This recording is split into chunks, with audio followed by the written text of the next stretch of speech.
Salamat. Magandang umaga po sa kanilang lahat.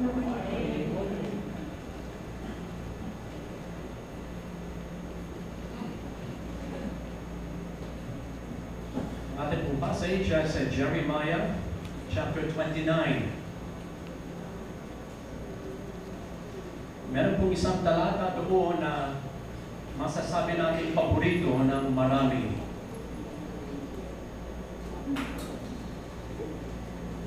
At ito ang sinasabi ng talatang ito. I know the plans I have for you, declares the Lord. Plans to prosper you and not to harm you. Plans to give you hope and a future. Napakagandang mga pananalita. Ano po? I know the plans I have for you. Plans to prosper you. Plans to give you hope and a future. Pero kung tayo po nakaririnig ng mga balita na ang isang sanggol ay ipinanganak na may diferensya,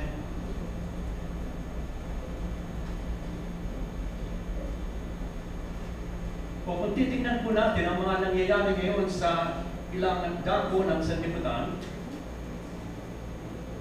sa Syria, kung saan maraming mga mananampalataya ay katakot-takot na hirap ang dinadanas.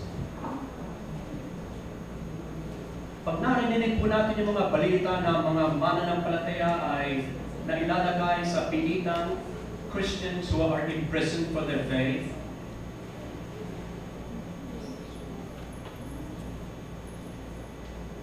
pag atin pong narinig ang balita na ang isang kapatid suddenly ay na-comatose. Hindi ko natin alam kung, hindi ko lang alam kung na balita na kanina o ibinahagi ng ang kapatid na si Castro ay nasa PGH ngayon, unconscious after a massive stroke. Pag yung mga bagay na yun ay naririnig natin, ang papatanong tayo, are these part of God's plan?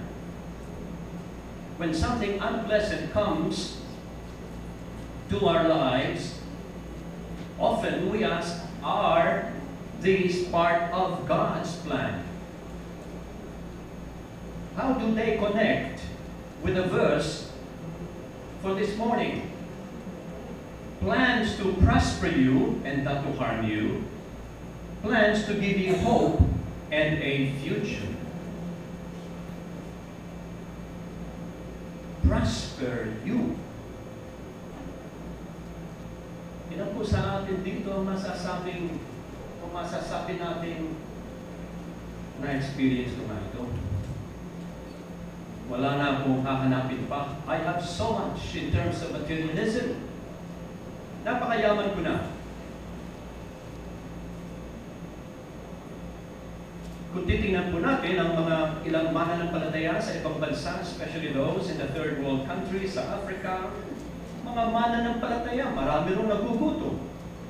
Many of God's people around the world are starving,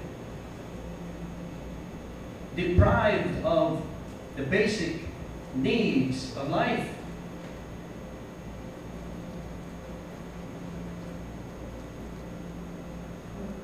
Ano kaya ang problema?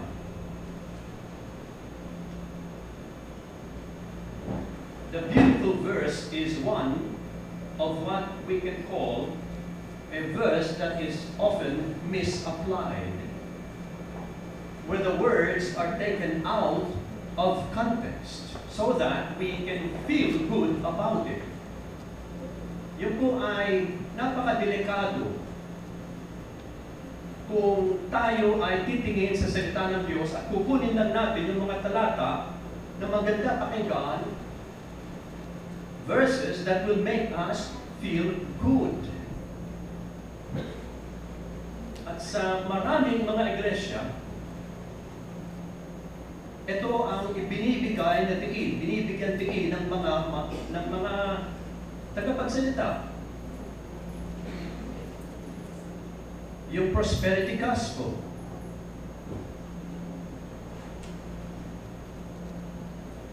If you are a Christian, you must prosper materially. And if you do not prosper materially, then there must be something wrong with your faith. You are living an abnormal Christian.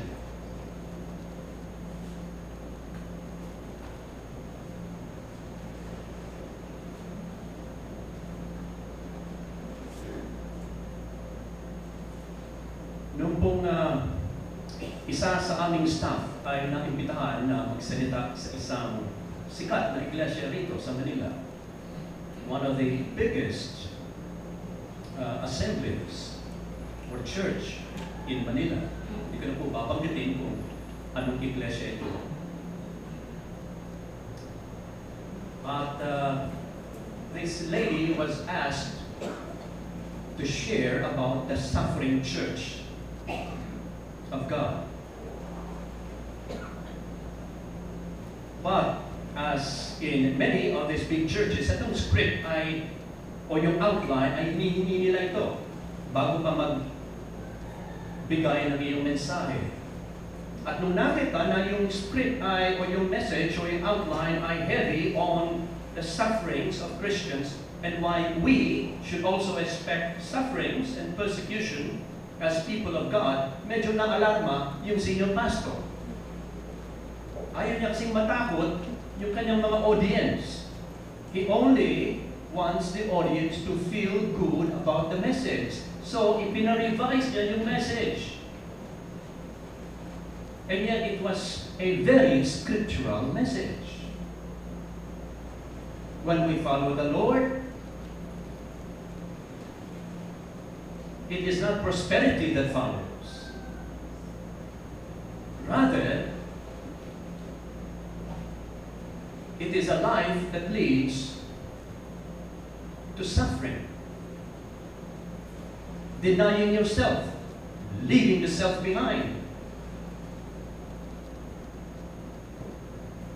Take up your cross daily, dying to the self, and being willing to suffer for Christ, even to the point of death.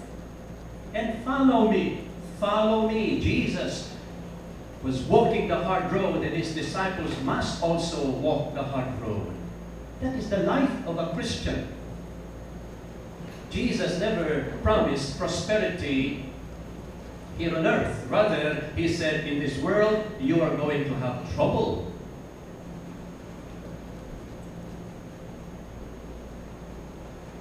Balikan po natin yung background itong passage. You know, these were the last days of Jerusalem. Itong Babylon ay sinakop ang Judah, the southern kingdom. At 3 beses ito sinakop ng Babylonia. At ang kanyang mga anak, ang kanyang mga Israelitas ay katakot-takot na hirap ang dinadanas. Nawala na sa kanila yung kanilang lupa. They had lost their land. The throne, the temple was in ruins. There was shortage of food.